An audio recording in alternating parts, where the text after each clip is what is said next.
Bari dai in kunna TV in ga me ke faruwa a duniya, me ke faruwa a yanzu.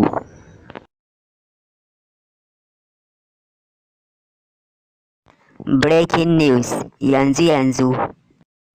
Asiwaju Bola Ahmed Tinubu ya ci zaben shugaban ƙasar Najeriya. Allah ya ba shi ikon yin adalci, da fatan za ku taya mu da addu'a. Allah ya sa shi ne mafi alkhairi a gare mu. Kuna sauraron mu ne a nan gidan Prince Tunes TV. Mun gode. To 'yan uwa, Bola Ahmed Tinubu ya ci zaɓe. 'Yan uwa don Allah yanzu fa addu'a ya kamata mu zanna mu ci gaba da yi. Allah ya ba shi ikon riƙewa, amin. Allah ya sa shi ne mafi alkhairi a gare mu, amin. Ya Allah ka sa hakan shi ne mafi alkhairi. 'Yan uwa mu ci gaba da yi ma ƙasar mu addu'a. Bola Ahmed Tinubu Asiwaju, ka tabbatar da ka kawo ma ƙasar nan ci gaba. Allah ya baka ikon riƙewa, amin.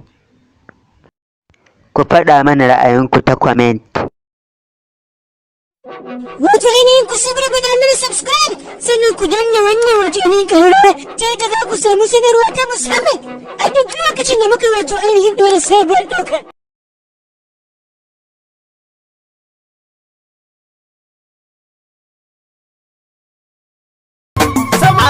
Ja gaba ya karɓi ƙasa. Masu fushi su yi ta fushi. Da shi ne magwajin. Ja gaba ya karɓi ƙasa. Ta gaba dai. Ja gaba ya karɓi ƙasa. Idan aka kone kuka ce. Ja gaba ya karɓi ƙasa. Malam Tinubu. Ja gaba ya karɓi ƙasa.